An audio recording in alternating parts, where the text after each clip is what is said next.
नमस्कार मैत्रिणींनो, सोप्या घरगुती रेसिपीमध्ये तुमचे खूप मनापासून स्वागत. आज आपण करणार आहे मेथीच्या घोलाण्याचे 2 प्रकार.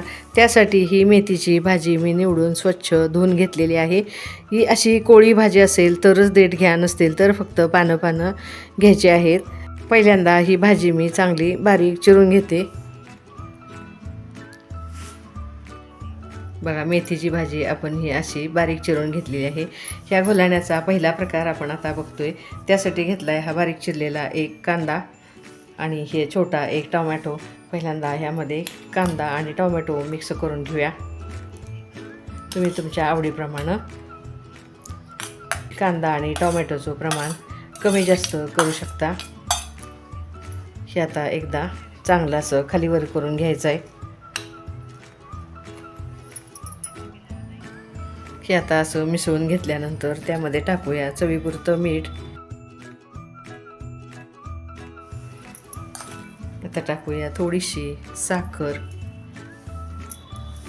आणि भाजलेल्या शेंगदाण्याचं हे जाडसर कूट 2 चमचे त्यामध्ये मी टाकून घेते.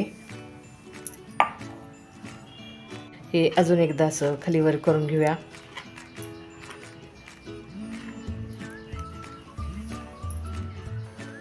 ही भाजी अशी चांगली मिक्स करून झाल्यानंतर ह्यामध्ये आता फोडणी टाकून घेऊया. फोडणीसाठी आपण आता ह्या तडका पॅनमध्ये 1 चमचाभर तेल टाकून घेतलेलं आहे. तेल गरम झाले, त्यामध्ये टाकूया आता हे चमचाभर जिरे फुलून वरती आले की त्यात टाकूया हा हिंग.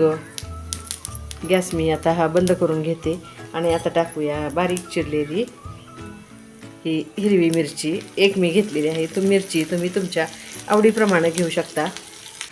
आता हे गरम गरम फोडणी आपण घोलाण्यावर ओतून घेऊया.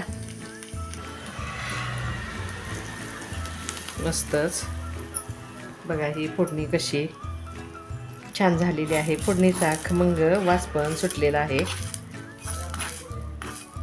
आणि शेवटी त्यामध्ये पिळूया ही 1 लिंबूची फोड. तुम्ही ही भाजी सगळी तयार करून ठेवा. जेवायच्या वेळेस तुम्ही ह्यामध्ये मीठ, साखर आणि लिंबू पिळून घ्या, म्हणजे ह्या भाजीला पाणी सुटत नाही आहे.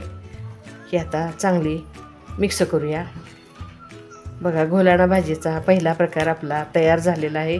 हा आता आपण बाजूला ठेवूया आणि दुसरा प्रकार कसा करायचा ते बघूया.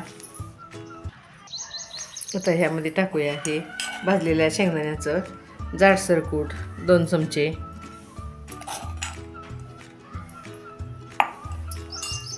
चवीप्रमाणे मीठ.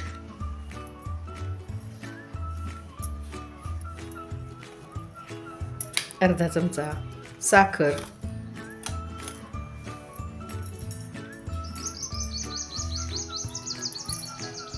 आणि ह्यामध्ये आपण लिंबूच्या ऐवजी थोडी आमचूर पावडर टाकून घेणार आहे.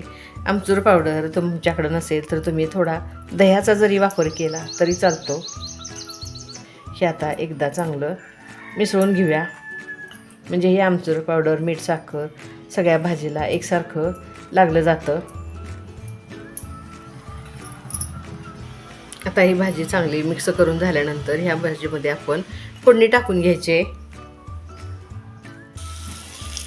बघा, तेल गरम झालेलं. माझा मोबाईलमध्येच बंद पडल्यामुळे ही फोडणी मी दाखवू शकले नाही. 1 चमचा तेल गरम करून घेतल्यानंतर 1 चमचा जिरे, थोडा हिंग, 1 हिरवी मिरची अशी बारीक चिरलेली आणि 6-7 लसूण पाकळ्या ह्या आपण अशा चिरून घेतलेल्या आहेत. ही आता फोडणी आपली तयार झालेली आहे. ही आपण भाजीवर ओतून घेऊया.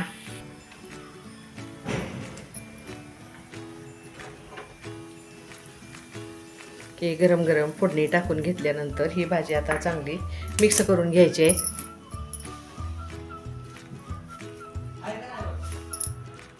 बघा मैत्रिणींनो, मेथीच्या घोलाण्याचे असे हे 2 प्रकार आपले तयार झाले आहेत.